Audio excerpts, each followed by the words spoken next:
Welcome viewer, I am Murugan S. This video tutorial describes how to change Mac user login password.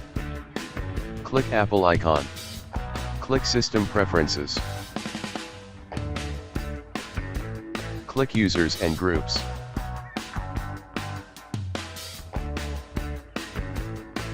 Unlock.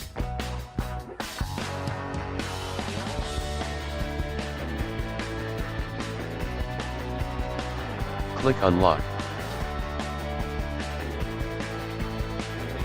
Click Username. Click Reset Password. Type new password.